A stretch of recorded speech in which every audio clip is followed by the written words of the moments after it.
Hi friends, இப்போ நம்ம Pandya stores பார்க்க போகிறோம். பாண்டிய ஸ்டோர்ஸில் வந்துட்டு வேணவே வேணான்னு மீனா வந்து தடி போட்டு மறைக்காத குறையா அந்த பொண்ணு கேட்குது. ஆனால் நம்ம செந்தில் கேட்காம கூட்டு போய் அவங்க வீட்டு வாசம் முன்னாடி நின்று கதவு தட்டுறாரு. திறந்த உடனே நீ தான் வந்திருக்க அப்படின்னு சொல்லிட்டு கோவத்தோடய டெரர் பாண்டி வராரு. டெரர் பாண்டி வந்தோடனே புல்லட்டு பாண்டி மாதிரி ஏன் இவ்வளோ கொந்தளிக்கிற அப்படிங்கிற மாதிரி ஆயிடுச்சு. அதுக்கப்புறம் அந்த பொண்ணை வீட்டுக்குள்ளே கூட கூப்பிடலங்க. உன் கல்யாணத்துக்கு நான் வரணுமா, உன் கல்யாணத்துக்கு நான் வரல, உன் வீட்டில் உள்ளவங்க கல்யாணத்துக்கு நான் வரணுமா, நீ யார் ஃபஸ்ட்டு, நீ எனக்கு பொண்ணே கிடையாது அப்படி இப்படின்னு திட்டாங்க. மீனாவுக்கு ரொம்ப கஷ்டமாக போயிடுச்சு, ஷேமமாக போயிடுச்சு. உடனே வீட்டுக்கு வந்துட்டாங்க. வீட்டுக்கு வந்தோடனே அழுன்னு அழுகுறாங்க. மாமியார் சமாதானம் பண்ணுறாங்க.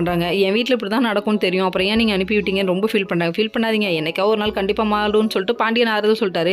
இன்னொரு பக்கம் பார்த்தீங்கன்னா நம்ம சரவணனும் கதிரும் பத்திரிக்கை குடிக்க போனவங்க பத்திரிக்கையை கொடுத்துட்டு தங்கமயில காணும்னு சரவணன் தேட்டாரு. நீங்கள் யாரை தேட்டீங்கன்னு தெரியுது, தங்கமயிலே வெளியே வாமா அப்படிங்கிற மாதிரி இருக்குது.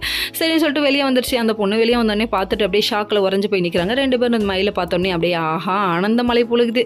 சரி, கனவுல கோட்டையில் நீங்கள் இருக்க வேணாம்ப்பா, ஏஞ்சி வாங்கப்பா வெளியில் அப்படிங்கிற மாதிரி இருந்தது. அதுக்கப்புறமா சரிப்பா பத்திரிக்கை கொடுத்தாச்சா, இட்லி சாப்பிட்றீங்களா, காஃபி சாப்பிட்றீங்களா, என்ன ஒரு வரவேற்பு வருங்கால மருமகனுக்கு, முடியலமா சாமி அப்படிங்கிற மாதிரி இருக்குது.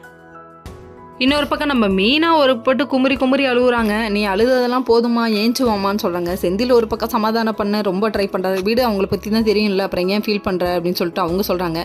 என்னதான் இருந்தாலும் கட்ட புருஷன் ஆறுதல் சொன்னாலும் பெத்த அம்மா அப்பா வரலைன்னா கூட பரவாயில்ல, எங்களை உள்ளே கூட சேர்க்கல, எல்லாரும் முன்னாடி அசிங்கப்படுத்திட்டாங்கன்னு ரொம்ப நினைக்கிறாங்க, ரொம்ப ஃபீல் பண்ணுறாங்க. நான் வந்து எனக்கு பிடிச்ச மாதிரி கல்யாணம் பண்ணது ஒரு தப்பா அப்படின்னு சொல்லிட்டு கேட்குறாங்க. இது நம்ம அதாவது எல்லா பொண்ணுங்களுக்கும் இடையில இந்த இப்படி ஒரு கேள்வி இருக்குங்க. லவ் பண்ணி கல்யாணம் பண்ணாலும் லவ் பண்ணாமல் அரேஞ்ச் மேரேஜ் பண்ணாலுமே பொண்ணுங்களோட லைஃப் நல்லா இருக்கணும்னா அது அவங்கவுங்களோட ஹஸ்பண்ட் கையில் தாங்க இருக்குது. ஓகே ஃப்ரெண்ட்ஸ், நெக்ஸ்ட் வீடியோவில்